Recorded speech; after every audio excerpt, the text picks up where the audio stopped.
Corporis Research Containment Facility. Hello and welcome, fellow CRCF researchers, associates, and whomever this footage may concern to this instructional video on the ongoing lockdown of our facility.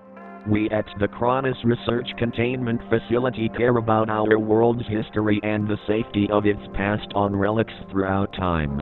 Due to the current circumstances taking place inside our facility, we at the CRCF want you to know that our top priority is to protect civilians from any form of danger or harm. Therefore, we are continuously streaming this footage on every available device and channel on loop. On February 8, 1998, our facility's laboratory research team, Dr. Harrison, Dr. Matthew, and Dr. Kadir, ended up releasing a very potent and thick mist from a relic at 132815. Fortunately, the building was immediately put in lockdown protocol and the team of 3 who were responsible were put in quarantine for further research. The following information is the result of the entirety of the 4 weeks of quarantine our research team went. Almost instantly the 3 researchers began showing signs of high fever of 41 degrees Celsius, fatigue and increasing body pain. The doctors were trying their best attempts to relieve the researcher from the pain by dosing them with morphine at first, but it didn't work and now moved on to fentanyl that is 100 times more potent than morphine. Though the pain is increasing, so is the fever. The doctors have tried ice baths and even liquid nitrogen, but their fever just keeps rising. The last recorded fever was 43 degrees Celsius.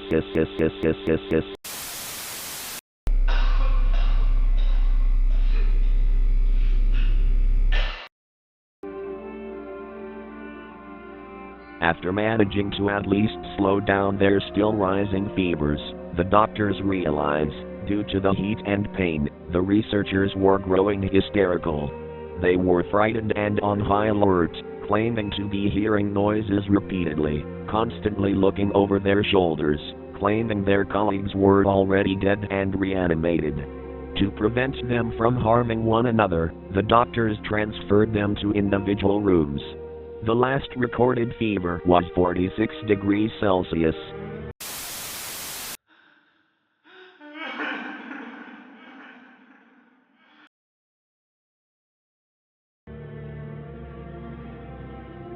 Three days later of the last report on the researchers, at 10:21 the doctors began to notice small cracks forming on the researchers, as their skin got more rough, as if they were drying up. Their fever kept getting worse with temperatures hitting lethal levels of 51 degrees Celsius. Later on the day at 16:29 the researchers began thrashing and attacking whatever was at their surroundings, the doctors and furnitures. It came to the realization that the 3 researchers were put in singular padded rooms to detain them and given sedatives before the checkup by the doctors. The last recorded fever was 54 degrees Celsius.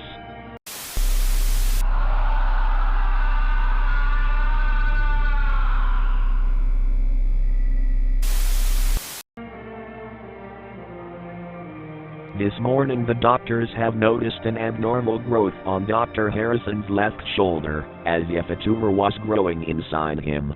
After having an X-ray taken of his and the other researchers' bodies, the doctors saw that their bones were growing to inhuman measurements at different times, leading to fibrous dysplasia. The doctors haven't found what caused this, so they are needed to keep close watch on the researchers to see if anything else was growing. The last recorded fever was 58 degrees Celsius.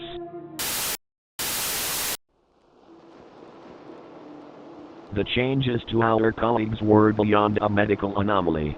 The 3 researchers that were contained to get better have lost their original body shape, as their bones grew bigger at some areas, breaking the skin. Their bones seemed sharper as well as broken in a few areas. The cracks on their bodies got worse, as well as Dr. Kadir's left eye started melting from the inside.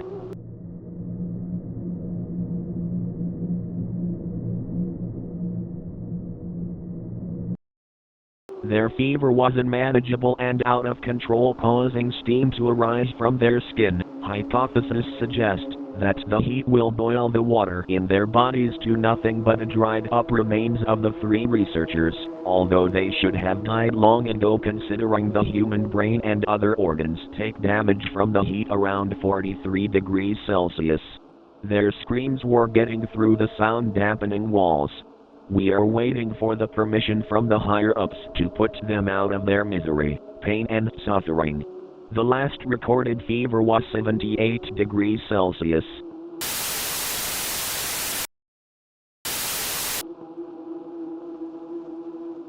The doctors believe this to be the final stage of this illness due to them refusing to work on the researchers anymore and this project, while the poor researchers were still alive.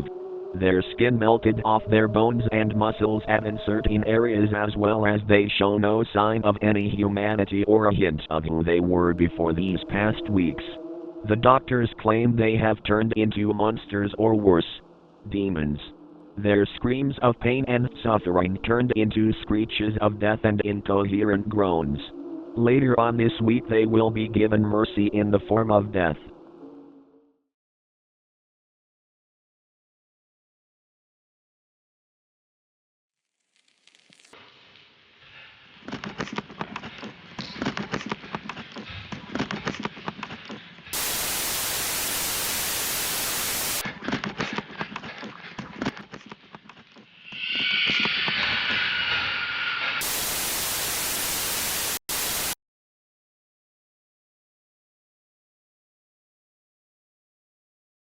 The doctors have come to the conclusion that the illness that affected our colleagues is semi-airborne and will be named Mutatur Corporis Languorem, or ML9 for short.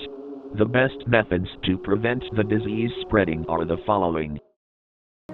Number 1. Wear protective masks that cover your mouth and nose, as well as stay away from large crowds. Number 2. Always make sure to wash your food and have an income of clean drinking water. Number 3. Make sure to stay indoors in your homes or bunkers, if you have access to one. If any member of your friends and family get infected, immediately put them in lockdown or out of their misery before it is too late. We at the CRCF hope you take care and follow these instructions accordingly. We are sorry for the inconvenience we have caused. We are doing our best to take control of the situation, and this period of time will end fairly soon. Thank you for your cooperation.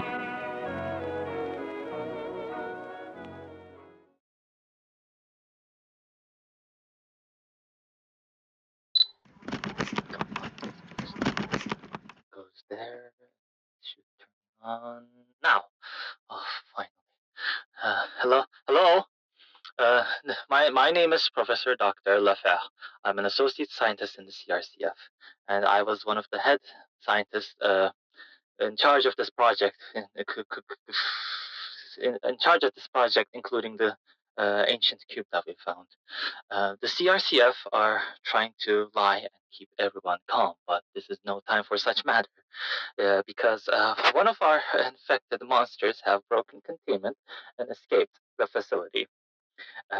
Most of the colleagues and people working here are either infected or worse, dead. Uh, this illness is far more than what we've assumed it to be. It's more than airborne. The monster's bite is infectious, and it spreads the human body horrifyingly fast. And the creature is incredibly bloodthirsty, and it hunts for the satisfaction of hunting. It doesn't hunt for food. It doesn't hunt for anything that we've noticed. It is just incredibly sadistic. Uh, we tried our best to contact the National Guard and the Army, and we still are waiting for them to return the request.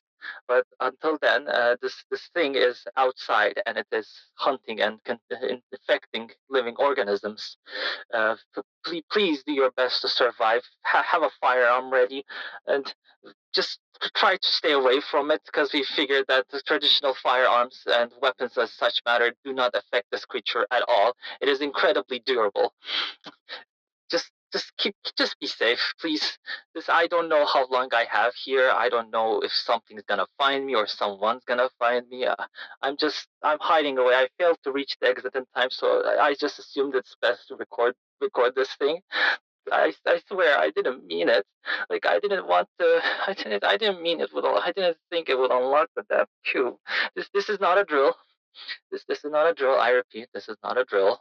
This is no joke. This is no funny business. This thing is deadly. And I don't know how long I have left on my own as well. But if anyone is hearing this, please do your best. Please be safe. Fucking Johansson got it easy. I should have known, but just oh fuck, it's still recording.